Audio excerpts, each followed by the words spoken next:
Hello and welcome to Prince civil Services YouTube channel. My name is doctor Sanchit. आप सभी का स्वागत है हमारी ongoing series rapid fire revision of history through MCQs. और आज का वीडियो है टेस्ट नंबर 9। आई होप आपने इससे पहले टेस्ट नंबर 1 to 8 सॉल्व किए हैं। आपको सीखने को मिला है, आपको एक्सप्लेनेशन से और इंफॉर्मेशन मिली है। I am sure of that. So यहाँ पे आइए स्टार्ट करते हैं टेस्ट नंबर 9 हमारी रेगुलर सीरीज का। उसमें question number 1, modern Indian history with reference to Tattva Bodhini Sabha, consider the following statements. so this is a question from the chapter social reform movements in India। तो आपकी स्टेटमेंट है। तो यहाँ पे क्वेश्चन किसके रिगार्डिंग पूछा गया है? तत्व बोधनी सभा। तो statement number 1 is it was founded by Debendranath Tagore. क्या इसको देवेंद्रनाथ टैगोर ने फाउंड किया था? It promoted rational thinking and outlook amongst the intellectuals. And third, it promoted a systematic study of India's past. तो ये एक ऑर्गेनाइजेशन थी सोशल रिफॉर्म के रिगार्डिंग, तत्व बोधनी सभा। सो यहाँ पे आपको 3 स्टेटमेंट्स दिए गए हैं। ये आपके ऑप्शंस हैं। आप पॉज कर सकते हैं वीडियो और then you can come back and look for the answer and explanation. तो आइए इसका आंसर देखते हैं। The answer is D, that is तीनों स्टेटमेंट ठीक हैं। आइए देखते हैं तीनों स्टेटमेंट क्यों ठीक हैं। तो यहां पे पहला स्टेटमेंट में आपको ये बोला गया था Debendranath Tagore. Who was Debendranath Tagore? He was the father of Rabindranath Tagore. तो उन्होंने आपका बाद में ब्रह्मो समाज ज्वाइन कर लिया था, लेकिन उससे पहले उन्होंने एक ऑर्गेनाइजेशन बनाई थी दैट इज नोन एज तत्व बोधनी सभा। और यहां पे वो राजा राम मोहन रॉय के आइडियाज को प्रोपगेट कर रहे थे, फैला रहे थे, बट बाद में चल के उन्होंने ब्रह्मो समाज को ज्वाइन कर लिया था। तो इसीलिए स्टेटमेंट नंबर 1 इज राइट। बारी आती है स्टेटमेंट नंबर 2 की। ये इसलिए सही है क्योंकि इस ऑर्गेनाइजेशन का मेन गोल था कि रैशनल आउटलुक को प्रमोट किया जाए। What is rational outlook? Rational outlook जब आप प्रॉपर रीजन, लॉजिक के साथ किसी चीज को प्रमोट करते हो, बजाय के सिंपली आप अंधविश्वास में या कोई रीजन नहीं है उसका, उसमें बात नहीं करेंगे। रैशनल है, उसके पीछे आपने पूरा प्रॉपर लॉजिक दिया, उसके पीछे आपने पूरा रीजन दिया। इस तरह की सोच को आपका प्रमोट करना भी इसका एक मेन मोटिव था। स्टेटमेंट नंबर 3 इज करेक्ट क्योंकि तत्वबोधनी सभा की एक मैगजीन थी, तत्वबोधनी पत्रिका। तो इसमें क्या क्या प्रमोट किया जाता था? बेसिकली कि हमें इंडिया के पास्ट को जानना है, और लेकिन उसको सिस्टमेटिकली स्टडी करना है ताकि हम किसी और को भी समझा सकें that India's past was a great past, glorious past and so on. और ये जो तत्वबोधनी पत्रिका है, ये आपका बंगाली लैंग्वेज में प्रिंट होता था। So that is the first question regarding Tattvabodhini सभा। Next question, that is, which of the following was or were the means, very important word is means, used by nationalist press to circumvent government's restrictions on it during the national movement? Question समझा देता हूं। आपसे ये पूछा गया है कि जो नेशनल प्रेस थी आपका फ्रीडम स्ट्रगल में, इंडियन मॉडर्न हिस्ट्री में प्रेस का बहुत बड़ा योगदान रहा है, मैगजीन्स, न्यूज़पेपर्स, आइडियाज को प्रमोट करने में। तो यहाँ पे तो अगर आप आइडियाज प्रमोट कर रहे हैं तो obviously there will be some questioning from the British government. तो आप उनसे बचते कैसे थे? तो आपका क्वेश्चन ये है कि नेशनल प्रेस ने किन चीजों का या किन मेजर्स को यूज किया ताकि वो गवर्नमेंट की रिस्ट्रिक्शन से बच सके। ये आपका क्वेश्चन है। तो आइए देखते हैं। Professing loyalty to the British and queen before criticising their policies. पहले क्या करते थे? क्रिटिसाइज करने से पहले आपका ब्रिटिश या क्वीन की तरफ अपनी लॉयल्टी दिखाते थे। दूसरा statement, coating from foreign press which was critical of British policies. क्या वो ऐसा करते थे कि जो बाहर के अखबार हैं, मैगजीन्स हैं, वहां पे जो छपा है उसको कोट करके आपका ब्रिटिश को क्रिटिसाइज किया जाता था। Third, dressing up criticism as an advice और वार्निंग टू द ब्रिटिश। वो इस तरह से लिखते थे कि हम आपके लॉयल हैं और हम आपको समझा रहे हैं कि आप बात समझ जाइए, ये वार्निंग साइंस है, नहीं तो आपको पछताना पड़ेगा।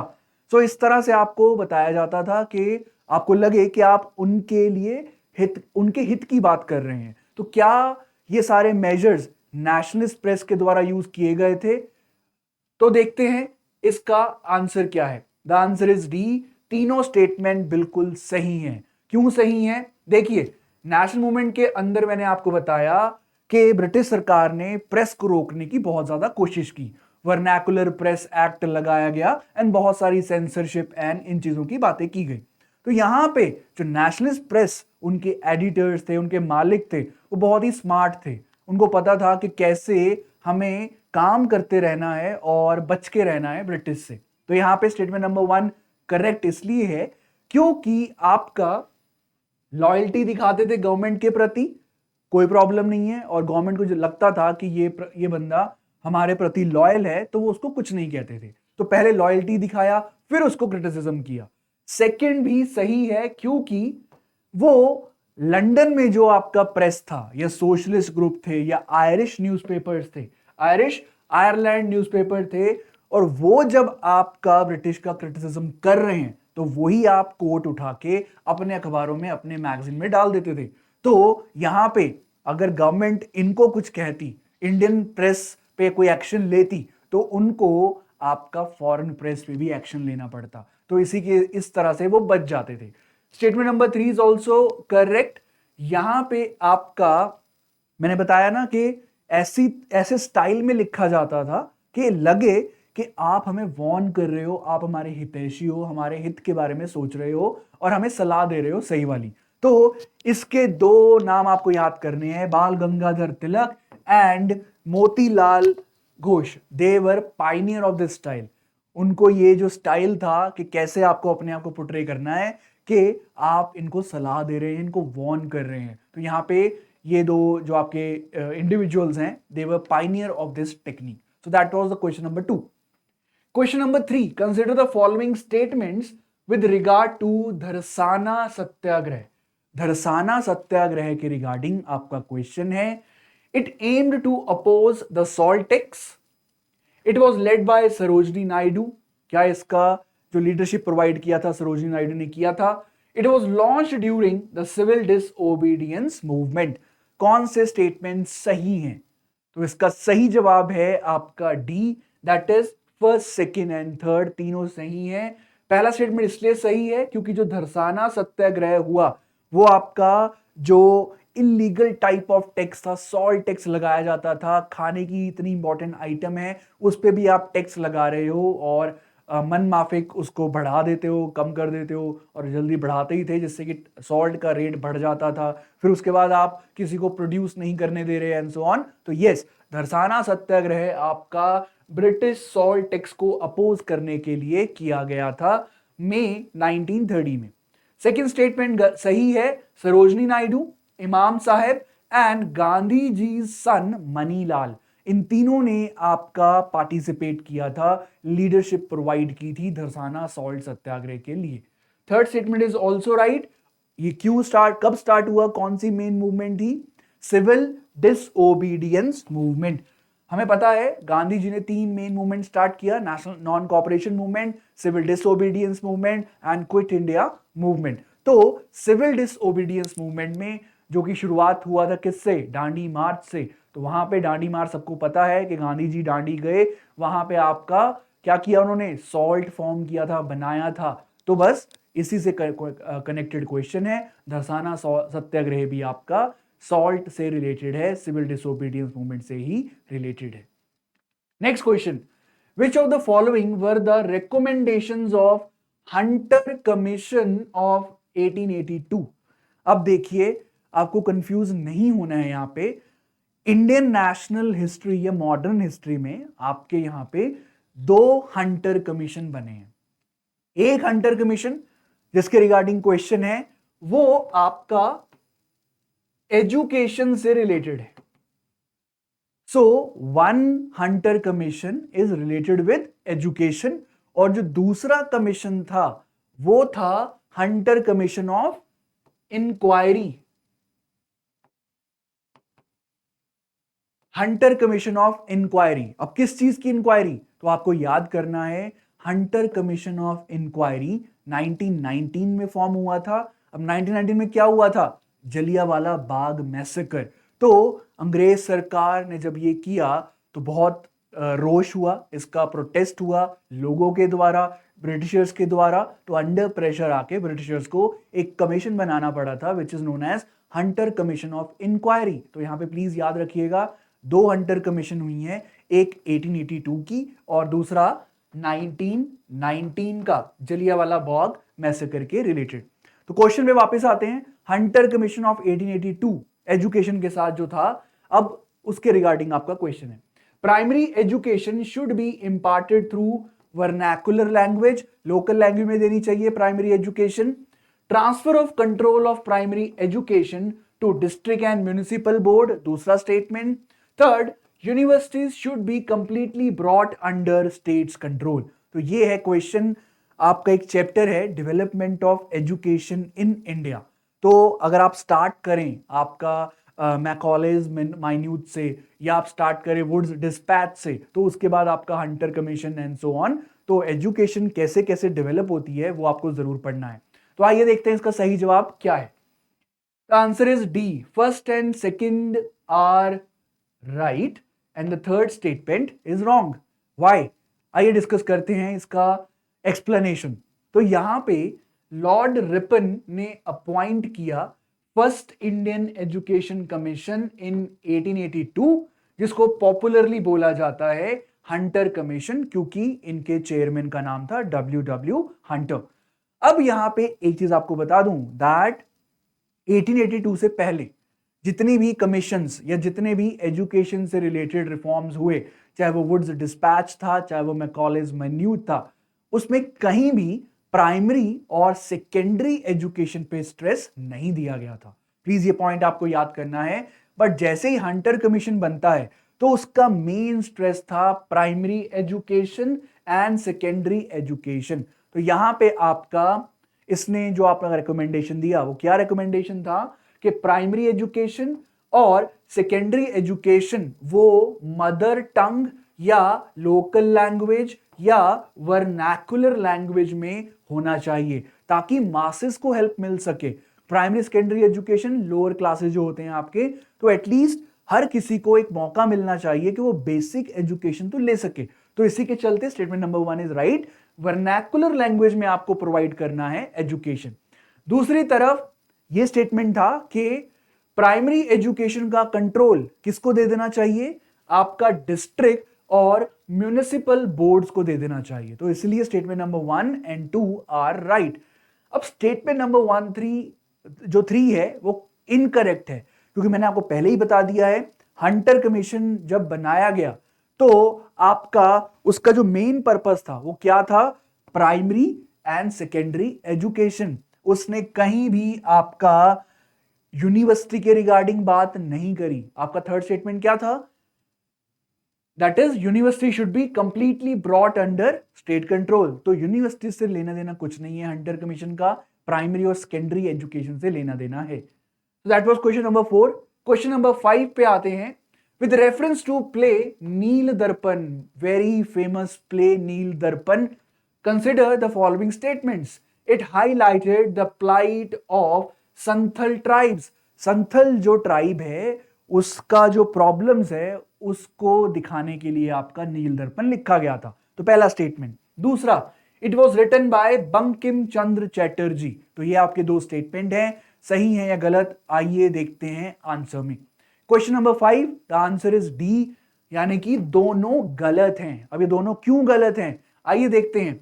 नील दर्पण दैट इज ब्लू मिरर। तो बेसिकली इंडिया में ब्रिटिशर के टाइम में आपका उन फार्मर से जबरदस्ती इंडिगो प्लांट करवाया जाता था, नील इंडिगो प्लांट करवाया जाता था। तो यहां पे स्टेटमेंट्स गलत क्यों हैं बता दूं आपको, क्योंकि इट वाज रिटन बाय दीन बंधु मित्र, और ये आपका इंडिगो प्लांटर्स जो हैं बंगाल के, उनका जो प्लाइट है उसके बारे में आपका इसमें लिखा गया है, ना कि संथल ट्राइब के बारे में। प्लीज रिमेंबर दिस, दीन बंधु मित्र और इंडिगो प्लांटर्स थे, जो उनका प्रॉब्लम था उसको दिखाने के लिए आपका ये लिखा गया है। इसके बाद ये बहुत ही फेमस हुआ और इसको इंग्लिश में ट्रांसलेट किया गया बाय माइकल मधुसूदन दत्ता, और आपका प्रेशर डाला गया कि इस इंडिगो प्लांटेशन को बंद करना चाहिए। और बाय 1863 जो इंडिगो कल्टीवेशन था वो बंगाल में तो बंद हो जाता है, लेकिन वो शिफ्ट कर जाता है बिहार की तरफ। सो इस प्ले का इंपैक्ट जरूर था। आपका ये था क्वेश्चन नंबर 5। आइए question number 6, a factual question but important topic है न्यूज़पेपर और उससे रिलेटेड उनके leaders. Consider the following pairs, newspapers associated और दूसरी तरफ है personality. Indian mirror Debendranath Tagore, Sudharak G K Gokhale, स्वदेश मित्र जी सुब्रमण्य अय्यर। तो यहां पे आपका एक तरफ न्यूज़पेपर का नाम लिखा गया है और दूसरी तरफ आपका पर्सनैलिटी का नाम लिखा गया है। आपको देखना है विच इज करेक्टली मैच्ड। तो आइए आंसर देखते हैं इसका। The answer is D. Why D? D का है सारे के सारे करेक्टली मैच्ड हैं। सो इंडियन मिरर किसने स्टार्ट किया? देवेंद्रनाथ टैगोर, कैलकाटा 1862। स्वदेश मित्रन तमिल लैंग्वेज का आपका न्यूज़पेपर था और ये मद्रास सिटी से पब्लिश होता था और it was founded by Subramania Iyer. Very important, Swadesh Mitra. Third, Sudharak G K Gokhale द्वारा आपका स्टार्ट किया गया था या एसोसिएशन था। अब यहाँ पे आपको मैं बता दूं, जो भी आप बुक फॉलो करते हैं वहां पे आपको जरूर लिस्ट मिल जाएगी न्यूज़पेपर और एसोसिएटेड लीडर्स का। तो ये आपका होमवर्क है। मोस्ट इंपॉर्टेंट न्यूज़पेपर्स आपके आपको क्या पढ़ना है उसके अंदर।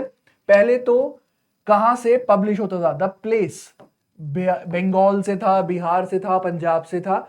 सेकंड आपको पढ़ना है लीडर, कोई इंपॉर्टेंट लीडर उसके साथ एसोसिएटेड था या नहीं था। थर्ड चीज आपको पढ़नी है लैंग्वेज, किस लैंग्वेज में छपता था वो। यूपीएससी और आपके जो प्रीलिम्स के होता है आपका से स्टेट सिविल सर्विसेज, वहां पे बहुत बार ये क्वेश्चन पूछा गया है कि न्यूज़पेपर, उससे रिलेटेड लैंग्वेज, उससे रिलेटेड लीडर। तो आपको ये पता होना चाहिए, न्यूज़पेपर्स आर वेरी इंपॉर्टेंट। आइए लास्ट क्वेश्चन की तरफ चलते हैं। With reference to general elections in 1945 consider the following statements. 1945 में जनरल इलेक्शन हुए थे, तो उसके रिगार्डिंग आपका ये क्वेश्चन है। There was a debate between Swarajist and no changers on the issue of contesting elections. The issue of INA trials was taken up in the election campaign by the Congress. Third, the Muslim League performed badly as compared to the elections of 1937. 1945 में elections होते हैं, तो उसके regarding आपका ये question है। तो देखते हैं इसका सही जवाब क्या है। The C is right answer because only the second statement is related with your 1945 general elections. Statement number 1 गलत इसलिए है क्योंकि 1945 के इलेक्शन में ऐसी कोई डिबेट नहीं थी। जो आपके स्वराजिस्ट और नो चेंजर, ये दो गुट में डिवाइड हो गए थे कांग्रेस के लीडर्स। ये तो 1920s की बात है, 1930s की बात है। हम जनरल इलेक्शन 1945 की बात कर रहे हैं, तो उस समय there was no such difference के स्वराजिस्ट कौन है, नो चेंजर कौन है। स्टेटमेंट नंबर 2 इसलिए करेक्ट है क्योंकि INA, Indian National Army, Subhas Chandra Bose, ये जो क्वेश्चन उठाया गया ये मेन मुद्दा बनता है आपका कांग्रेस के इलेक्शन का, और उन्होंने इसको बार बार उठाया, हर इलेक्शन मीटिंग में आपका इसका वो उठाया गया दैट। उसके बाद third statement is incorrect. Muslim league performed better 1937 के जो इलेक्शंस थे, अगर आप उसको कंपेयर करो 1945 के साथ, तो मुस्लिम लीग ने आपका अच्छा परफॉर्म किया था। 1937 में बुरा परफॉर्म किया था, बट अगर 1945 की बात की जाए तो उसमें अच्छा परफॉर्म किया था। So that is why the statement number 2 is only correct. Statement number 1, statement number 3 are wrong. सो ये था आपका टेस्ट नंबर 9। प्लीज सॉल्व कीजिए test number 1 to 8 also, because वहां पे आपको क्वेश्चंस बहुत मिल जाएंगे और एक्सप्लेनेशन भी मिल जाएंगी, so that you can enrich your knowledge. Please subscribe to our channel Prince civil services. इस वीडियो को लाइक करें, शेयर करें और भी वीडियोस चैनल पे जो हैं उसको देखते रहें और लाइक करते रहें। Thank you. Keep learning and keep watching the videos. Thank you.